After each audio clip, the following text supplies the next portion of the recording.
ने अपनी बहन पूतना को बुलाया और सारी बात बताई। तो पूतना कहने लगी, भैया आपका जो काल है, जो आपको मारने आया, वो है कितना बड़ा? कंस कहने लगा, बहन ज्यादा से ज्यादा होगा 1 साल का। पूतना हंसने लगी, अच्छा 1 साल भरे को बालक को मारने के लिए तुमने हमें बुलाया? कंस कहने लगा, बहन जो हमें मारने आया वो क्या साधारण थोड़ी हो, जाओ और जाकर के मार के आओ उसे। तो आज कंस की आज्ञा पा करके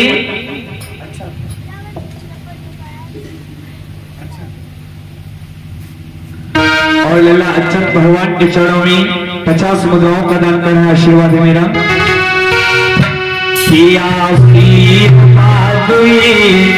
मेरा ही हो जाओ अजर अमर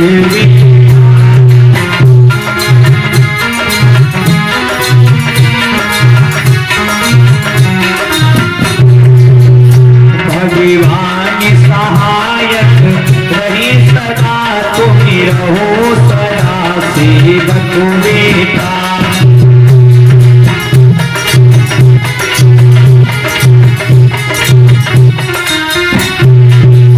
बोलिए अनंत भगवान की। तो आज पूतना चली है गोकुल की तरफ। कैसे जाती है? कैसे जाती है? कि नारी का भेष बना करके, और जब आज पूतना जाती है। अब भैया पूतना ने क्या किया? नारी का भेष बनाया। इसका मतलब पूतना नारी नहीं थी। अगर पूतना नारी थी, उसने नारी का भेष क्यों बनाया? अच्छा, पूतना कहते किसको है? किसको कहते? देखो, पूतना के 4 लक्षण बताए गए हैं। सुबह सुबह जिस घर में चूल्हे में राख भैया निकल जाए और चाय बन जाए, चौका ना लगे, समझ लो जा घर में पूतना रहती है, नंबर 1। और सुबह 10 बजे तक लल्ला का मुंह ना धुआ मिले, समझ लो जा घर में पूतना रहती है, नंबर 2। हमेशा बाल बिखरे रहे, समझ लो ये पूतना है, कायदा से बंधे। और अगर घर में कुछ बातचीत होती हो और बाहर सड़क पे निकलने वाला आदमी सुन ले कि हाँ उस घर में उसकी आवाज आ रही इतनी तेज, बुलंद स्वर में बोलती हो हमेशा, तो समझ लो ये पूतना है। पूतना के लक्षण थे भैया। और नारी का रूप होता है 100। तो आज पूतना ने श्रृंगार किया विधि पूर्वक और बड़ा सुंदर रूप बना लिया है नारी जैसा। कि नारी का भेष बना करके,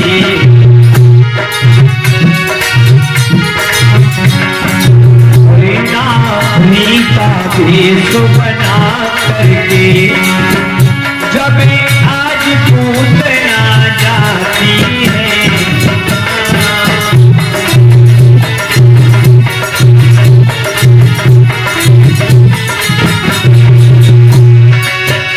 और यशोदा के घर आकर के,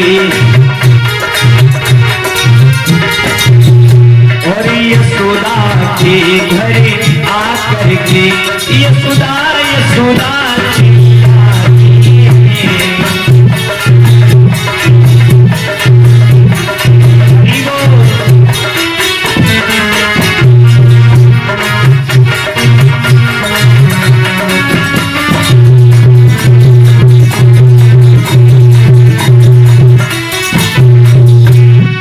जैसे ही पूतना नारी का वेश बनाकर यशोदा मैया के दरवाजे पर आई और उधर कन्हैया सुबह से लेकर के खूब रो रहे, चुपी नहीं हो रहे, सारा काम करने को पड़ा है। यशोदा मैया बड़ी खिसिया रही, लल्ला चुपत ना हो, तुझे गुस्सा कितनी आओ। अब भाई यशोदा मैया बड़ी गुस्सा हो रही कि बताओ आज कोई गोपी भी नहीं आई जो आकर के इसे खिला ले।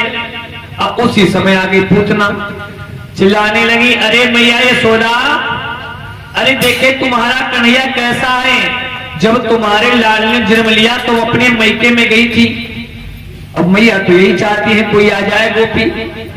अब जैसे ही यशोदा मैया कन्हैया को लेकर के पास में आई, अब कन्हैया सोच रहे हैं कि कैसे हमें मैया यशोदा पूतना की गोद में दे दे।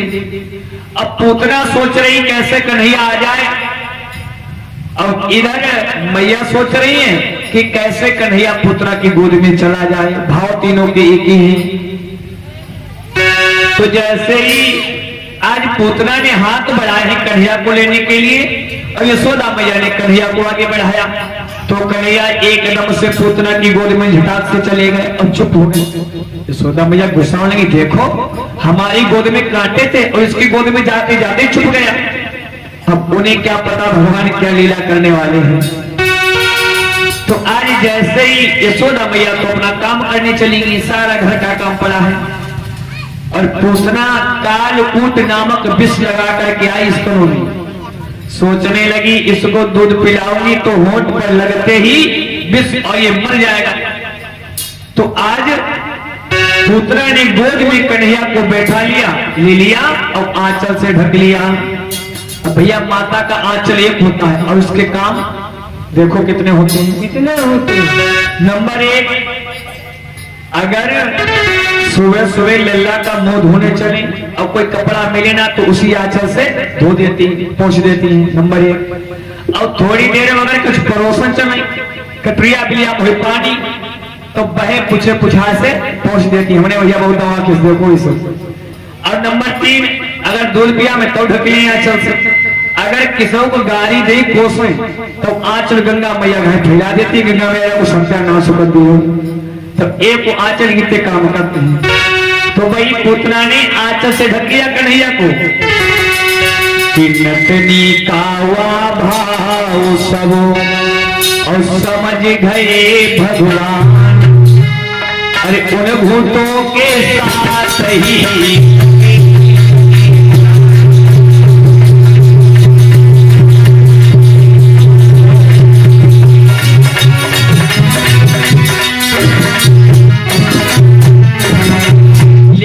पूतना का सारा भाव भगवान कन्हैया जान गए हैं। तो आज उन भूतों के साथ में पुत्रा के प्राणों को भी खींचने लगे हैं।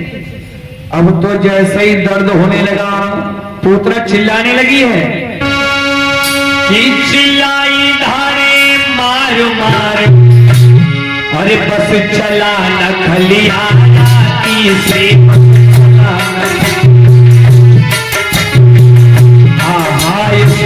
इस लाला को बस हटा हमारी।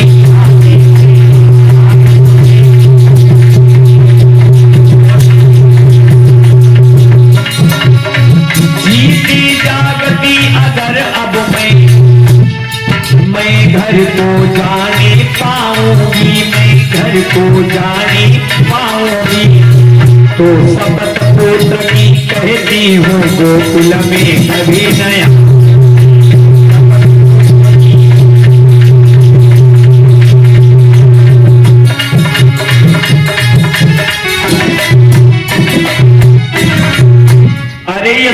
यशोदा अपने लाल को हटा ले, अगर मैं जिंदा यहां से वापस चली गई तो अपने पुत्र की सौगंध खा करके तेरी गोकुल नगरिया में कभी वापस नहीं आऊंगी। भगवान सोच रहे पहले हमारे हाथों से बची जाओ फिर जाना। और इधर पुत्र सोच रही है कंस भैया सही कह रहे थे, अरे मैंने तो इसे छोटा सा बालक समझा और ये तो मेरे प्राणों को ही खींचना छोड़ ही नहीं रहा। पूतना सोचने लगी शायद अगर मैं अपना असली रूप दिखाऊं विकराल तो ये मुझे डर के मारे छोड़ दे। और भगवान तो यही चाहते हैं कि तुम अपने असली रूप में आओ, क्योंकि तुम एक गोपी बनकर आई हो। अब गोपी सभी मेरी माता के समान है तो तुम्हें नहीं मार सकता। तो उसी समय आज पिबतो जैसे पुत्र कन्हैया को लेकर के बाहर निकली है और अपने विशाल रूप में आई, तो उसी समय भगवान ने क्या किया कि चिपटे ही रहे पूतना से और जब तक न देह बल छूट सका, और शक्तियां यकायक छूट चली पर हाथ न प्रभु का।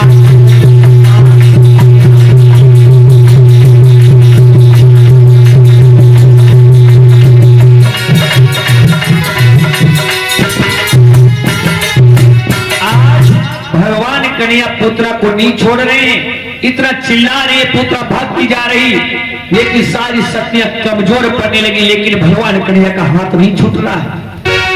और उसी समय कि आई उसके कंठ से अंतिम बार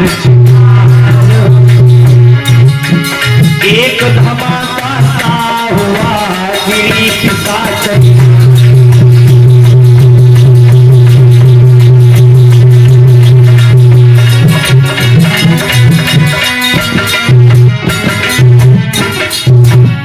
भगवान ने जैसे पुत्र के प्राणों एकदम से खींचा तो धड़ाम से गिरी है, धमाका सा हुआ, इतनी विशाल है। अब जैसे ही धमाका सुना है, गोपी ग्वालों ने, नंद बाबा ने, यशोदा मैया ने, अरे ये कैसा धमाका हुआ। और जैसे बाहर भागे हैं सभी गोपी ग्वालवाल, तो देखा कि एक राक्षसनी पड़ी है और कन्हैया उसके ऊपर बैठे खूब हंस रहे, खिलखिला रहे। यशोदा मैया भाग करके आई और अपने लाल को जल्दी से उठा लिया। कहने लगी, कन्हैया अगर तुम कहीं इसके नीचे आ जाते तो पता नहीं तुम्हारा क्या हाल होता। तो आज तो ये पूछना थी कौन? पहले जिनके प्रसंग में पिताजी ने राजा बलि की कथा सुनाई थी, तो राजा बलि की जो पुत्री थी जिसका नाम था रत्नमाला, तो जब भगवान विष्णु बामन का रूप रखकर आए तो रत्नमाला ने देखा कितना छोटा बालक, कितना सुंदर, अगर मेरा होता इसे दूध पिलाती, भगवान ने कहा तथास्तु। और जब भगवान ने विशाल रूप करके तीनों लोक नाप लिए 3 पैर में, तो रत्नमाला ने कहा कि अगर ऐसा मेरा पुत्र होता इसे जहर देकर के मार डालती। तो भगवान ने कहा तुम्हारा दूध भी पिएंगे, तुम्हारा जहर भी पिएंगे। तो वही आकर के पूतना बनी, तो भगवान ने दोनों उसके वरदान पूर्ण किए हैं। तो कहा जाता है कि नंद बाबा ने 16 खंड करवाए हैं पूतना के, उसके बाद पूतना को जला पाया है। तो कितनी बड़ी होगी पूतना।